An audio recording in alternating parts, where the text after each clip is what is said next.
Do you want to buy an Airbnb as an investment property, but feel just a little stuck on how to correctly analyze a potential purchase? If so, then today's video is exactly what you need to watch, because I'm going to break down step by step how you can tell whether or not a property will make you money as an Airbnb. And even better, we're going to pick an actual property that's currently listed on the MLS and give you a real world breakdown of how we analyze all of our properties. Now, I'm going to be using my own custom Airbnb analysis calculator in today's video. You can build one yourself, or you can go download ours by going to alphageekcapital.com/calculator.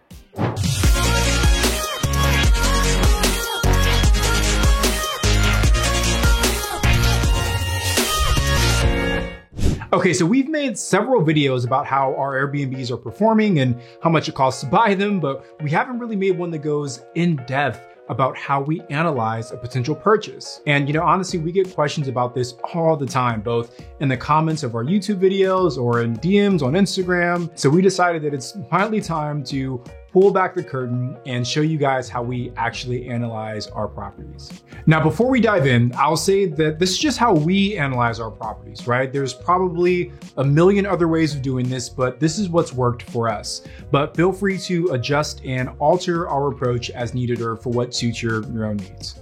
Before we get into the actual example, I want to give just kind of the 30,000 foot view of the process so you'll be able to follow along a little bit easier. Now, in order to analyze a property, there are two main categories you really have to look at. Category number one is the property's income. And category number two is the property's expenses, right? Pretty straightforward, but we want to make sure that we have that designation there. Now, within both categories, there are some subcategories as well, and we'll look into each of those subcategories in detail as well. But let's start with category number one, which is the property's income. When analyzing a traditional long-term rental, projecting the income is relatively easy, right? It's going to be the same number every month for however many months is listed on the lease between the landlord and the tenant. So if you, as a landlord, sign a 12-month lease with your tenant, where the tenant agrees to pay, call it $1,000 per month, then you can count on that $1,000 being paid every single month, right? Assuming that your tenant's paying on time. Short-term rentals are a totally different beast, right? There's so much more variability in income from month to month and even day to day. There's no rent that's being paid, and there's no lease that's being signed, and there's not even a tenant that stays long-term, right? These are all words that are associated with long-term rentals. Now, with short-term rentals, instead of tenants, you have guests for your short-term rental. And instead of long-term leases where your property is fully occupied over the life of the lease, your guests check in for a short period of time, usually a few days, and then there's a certain percentage of the year where your property is actually vacant because no one booked those days. Now, we call this your occupancy rate, and we'll get into this a little bit more as we go through the video. Now, instead of a fixed monthly lease amount, your guests pay a daily rate to stay at your property, and that daily rates will fluctuate from day to day and month to month. So to summarize, your income for a short-term rental is based on, first, the average daily rates that your guests pay when they book your place, and second, it's based on how often your property is actually booked, which again is called your occupancy rate. So as a quick example, our mini Mojave house has averaged 85% occupancy with a 188 average daily rate since we purchased it 8 months ago. Now, there's one additional number that we include in the income when analyzing a short-term rental, and that is your cleaning fees. And you might be thinking, if a cleaning fee is something you have to pay out to your cleaning crew, then Tony, why are you considering it as income? Now, there are two reasons why we do this, so just hang with me here, right? Reason number one is that as a host on Airbnb, you actually charge your guests a cleaning fee when they book your property. So that means when Airbnb deposits money into your account, they're depositing the total that the guests paid for their nightly stay plus the amount that they paid for their cleaning fee, right? So you're getting both of those numbers combined. Now, the second reason we include the cleaning fee as income is because as a host, you can actually make a small profit on the cleaning fee. Now, what do I mean by that? Well, let's say that you pay your cleaner $150 every time they clean your property. But let's say you charge your guest $175 for the cleaning fee. That means you make $25 in profit every single time your property gets cleaned. Now, $25 might not seem like a lot of money, but if you're turning your property, say 15 times a month, that's an extra $375 per month or $4,500 per year just from the cleaning fee. Now, that can help a lot with covering expenses on the property like buying toilet paper, paper towels, soap, and other items you provide to your guests. And honestly, an extra $375 a month, that's like almost buying a long-term rental somewhere else, right? You get that just with the cleaning fee. So again, to recap, the income for your Airbnb depends on the average daily rate, the occupancy, and the cleaning fees. Next, let's look at category number 2, which are the expenses for an Airbnb. There are several expenses that you have to consider, so let's kind of quickly run through that list. First, you have to consider your housing costs. This is your monthly principal, interest, taxes, and insurance payment. Next, you have to consider your utility cost. Now, unlike a long-term rental where the tenant pays the majority, if not all of the utility costs, when you own a short-term rental, you as the owner, as the host, are 100% responsible for the utilities costs. This includes things like your water, your electric, your gas, trash, cable and internet bills. Your next expense is your cleaning fee. Now, I know what I said a few minutes ago, right? That the cleaning fee is income, and it is, but it's also included in your expenses because at some point you have to actually pay the cleaners that are working in your property. So the cleaning fee is the only item that shows up both as income and as an expense. After your cleaning fees, you have the fees that you need to pay Airbnb, right? There's a cost to list your property on these websites. Right now, they charge hosts in the US 3% of the gross amounts paid by the guest. So you'll want to make sure you include that as an expense for your property as well. Now, you also want to set aside some money for repairs and maintenance. We recommend somewhere between 5 and 10% of your gross revenue to set aside for repairs and maintenance. And last, if you plan to hire out your management, you can expect to pay somewhere between 15% and as high as 40% of your gross revenue to a property management company. Now, and that's it. Those are pretty much the main expenses you'll have to account for when you're doing the analysis on a potential purchase. Okay, so now that we've talked through this at kind of a high level and you've got an idea of the information that you need to analyze your short-term rental, let's talk about how to actually get this analysis done, right? Because knowing what to do and actually doing it are two totally different things. So I'm gonna jump in front of my computer and you guys can follow along. But really quick, before we keep moving, I'm saying we because Sarah's usually with me, would be deeply appreciative if you could give this video a thumbs up, subscribe to our channel, and hit the bell for notifications. We are still a new and growing channel, and every subscriber really does mean a lot to us. So if you're enjoying the content, please subscribe. And last, if you're considering becoming an Airbnb host, be sure to use the referral link in our description. You guys will get a nice cash bonus for signing up, and we will get a little cash bonus for referring you guys. So we'd be appreciative of that as well. All right, so now let's get into how to actually analyze a property. All right, guys, so we are here inside of my short-term rental calculator. Again, you can head over to alphageekcapital.com/calculator if you want a free copy of this. Otherwise, feel free to build one of your own. I'll briefly walk you through it. There is this section over here that's the property info, address, city, state, zip code, basic items there. Any comments, if there's some weird things with the property or something that you want to highlight, you can put that there. Then you've got your section on the purchase information. Then you've got your section on the income.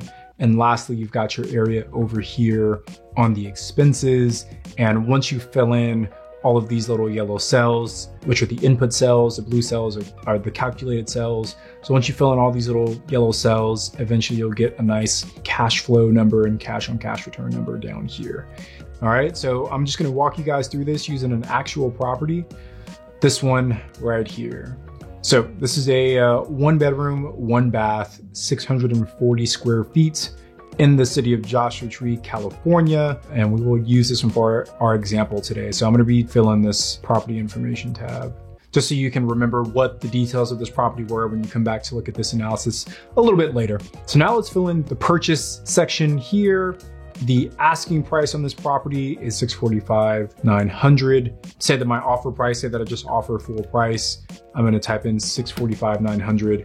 And you can play with this number as you'd like, right? If you wanna offer less, say they're asking $645,000, you only wanna offer $630,000, and you can see how it'll kind of affect your mortgage information over here. But for this example, let's just assume we're offering full price. I'm going to assume a 10% down payment on this. The vast majority of the properties that we purchase are with 10% down, so I would assume it'd be the same for this. Closing costs, this is gonna vary market to market. So here in California, I'm just gonna budget it at 3%. Renovation costs, this property looks pretty turnkey, kind of looking through the photos here. So we probably won't have any renovation costs.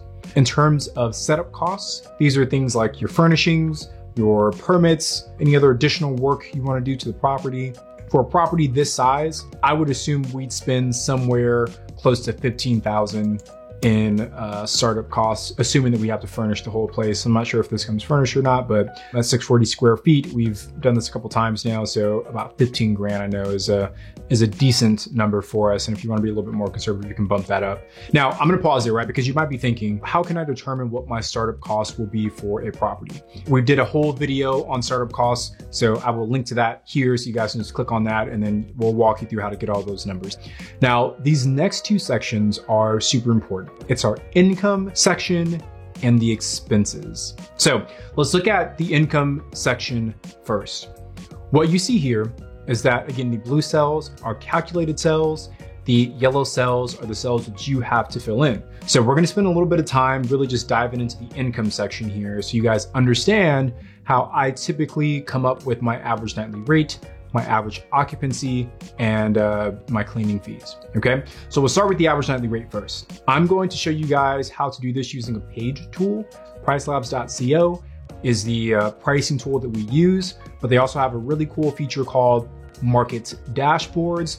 And when you subscribe to a specific market dashboard, you get a bunch of information about that market. So you can see I've got a few here, but we're gonna go to the one for Joshua Tree. So I'm gonna click Show Dashboard, and it's going to take me into the market dashboard for Joshua Tree, which again shows a bunch of analytics surrounding all of the listings in the city of Joshua Tree. So right now we are looking at the entire city of Joshua Tree, or at least properties within 20 kilometers of the address that I put in there. So it should capture pretty much everything in Joshua Tree.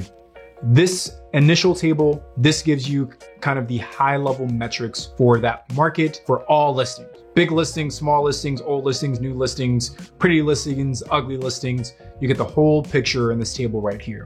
So what this is saying is that the estimated revenue, average revenue across all the listings over the last 30 days has been $3,700. The estimated occupancy has been 49%. The active listings, I think this caps out at 1,000. There's probably more than that in Joshua Tree right now. The bookings, how many unique bookings there were, 5,300.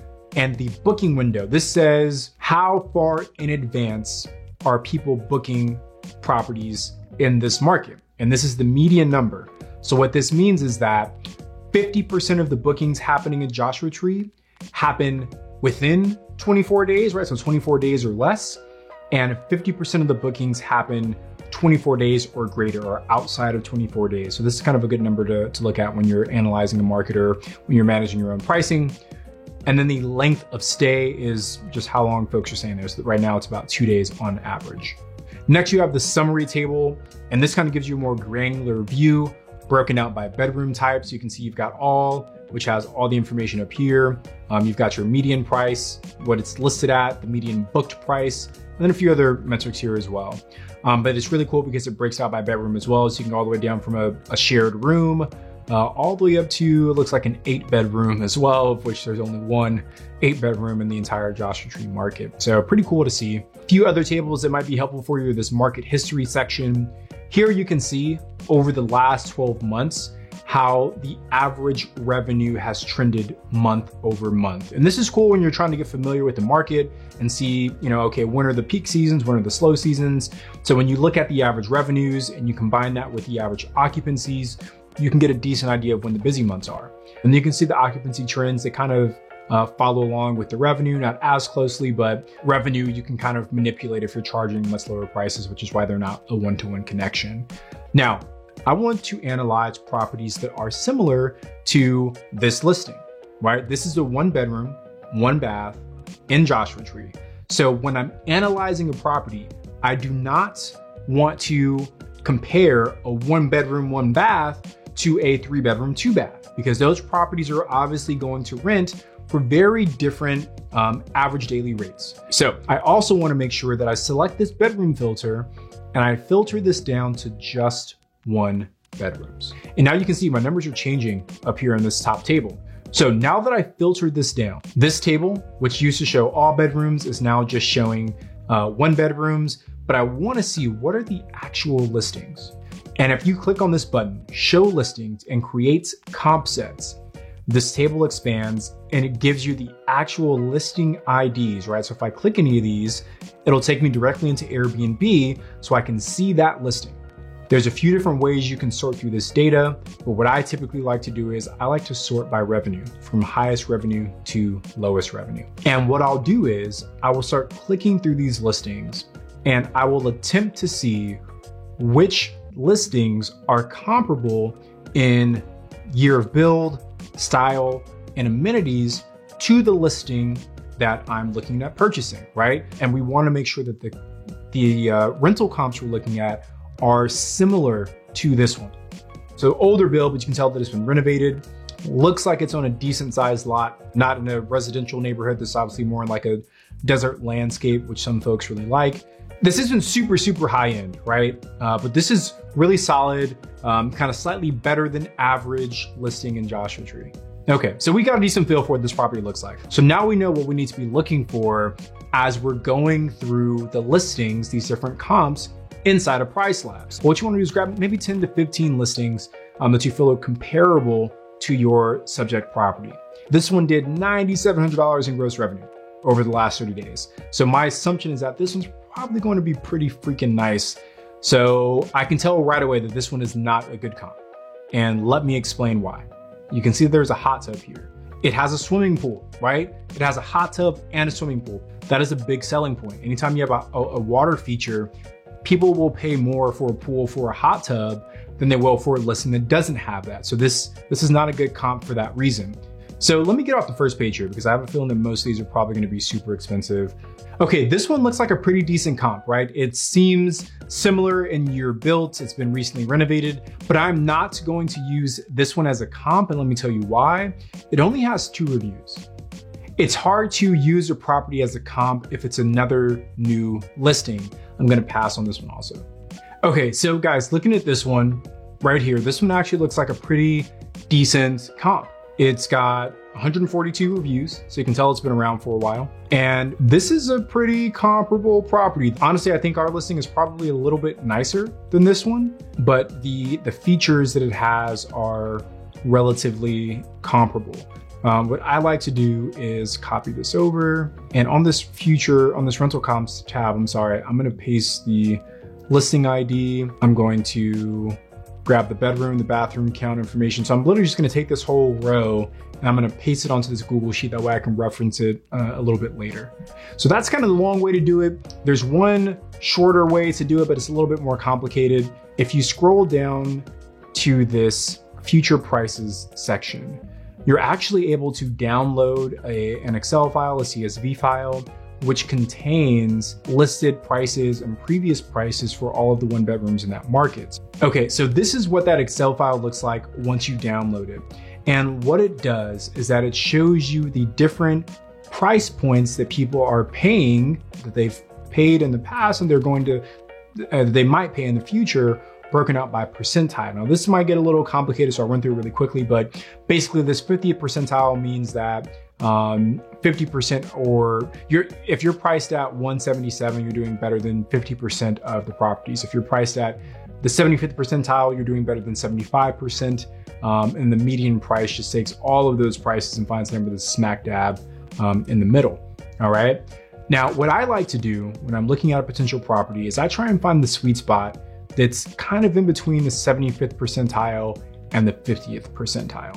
So if you're at an average of 177 on the 50th, and you're at an average of 241 on the 75th, some quick math on my head, I think you're gonna, probably average somewhere around $200 for your average nightly rate. So I would take that number, combine it with the numbers that I have on the rental comps tab, and that will give me what I actually think the property will do when it comes to income. All right, so based on the research that I did, I'm gonna land at 185 on the average nightly rate, and I'm gonna assume an 80% occupancy based on all the comps that I got.